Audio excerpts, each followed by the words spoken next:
Сегодня 3 года с начала событий, известных теперь как Евромайдан. Обещанного украинского уровня жизни, европейского уровня жизни украинцы так и не дождались с тех пор. Это признал и президент Порошенко. Из Киева репортаж Валентины Соловьевой. Праздник, в программе которого новые протесты. Сегодня на Майдан Незалежности опять вышли противники власти и тщетно ждали, что и народные избранники посетят мирное вече.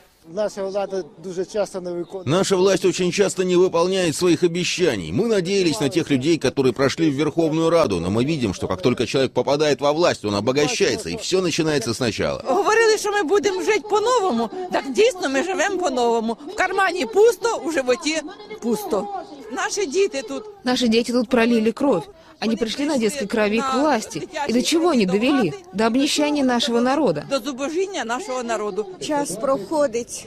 Время проходит, а такое ощущение, что просто ничего не меняется. Даже становится все хуже и хуже. Ще гірше и гірше. С целью напомнить, что революция еще не закончена, активисты запрещенного в России правого сектора и представители организации украинских националистов пообещали вывести на Крещатик 100 тысяч человек.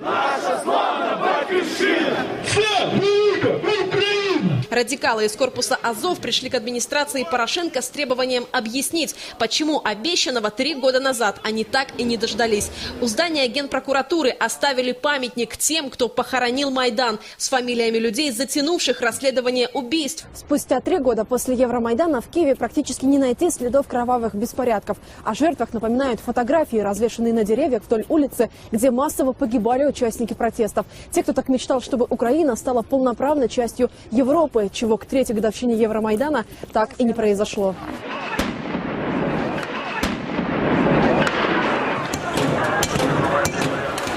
Жизнь украинцев после госпереворота действительно перестала быть прежней. Это с трибуны Майдана кричали «Вперед в Европу!», а на деле вернулись назад, в 90-е. Только официально инфляция перевалила за 70%, гривна обесценилась втрое. Тарифы ЖКХ выросли в 10 раз. Газовый рынок, считают аналитики, стал тем пирогом, который делили олигархи за кулисами революции. Жить не за что.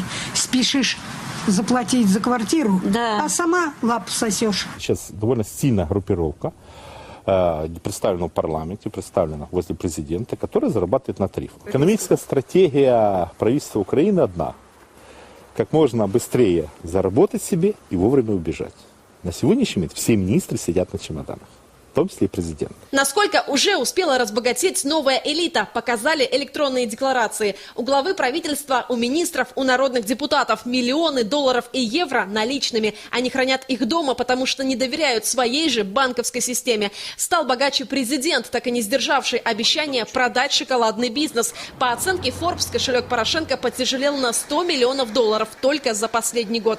Недавно журналисты нашли у него еще и виллу в Испании, которую задекларировать он забыл. При всем этом лоске в экономике страны ситуация мрачная. Украина потеряла свой основной рынок сбыта – Россию, чем власти, впрочем, гордятся. Но вот в Европу товары незалежные так и не хлынули. Наоборот, экспорт упал, вопреки логике Евромайдана, больше, чем на четверть. Европейский Союз поставил нас перед выбором. Вы давайте либо дружите с Россией и о нас забудьте, либо только с нами дружите, а про Россию забудьте. Вот какая перед нами альтернатива. Она для нас гильотина, это альтернатива. И, естественно, мы сказали: ребят, не, подождите, вы должны подумать. Так вот, что здесь произошло трагедийного?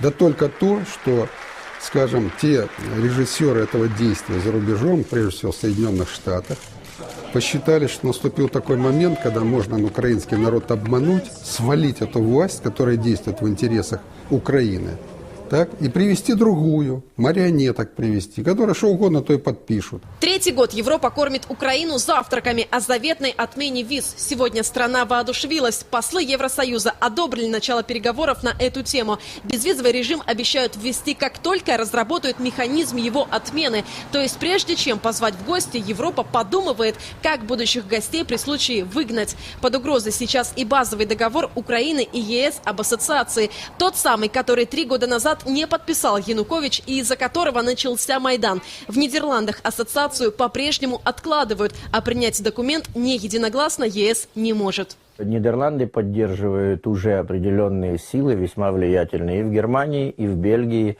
и во Франции. Вот тогда получится, в общем-то, грандиозный обман.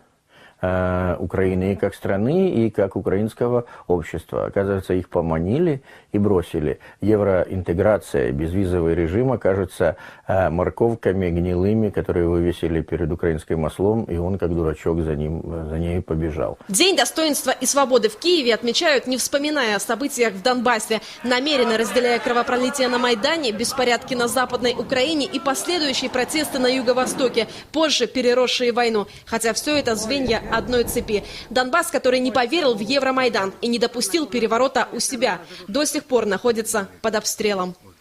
Валентина Соловьева, Наталья Литовка, Дмитрий Матюшин, Григорий Емельянов.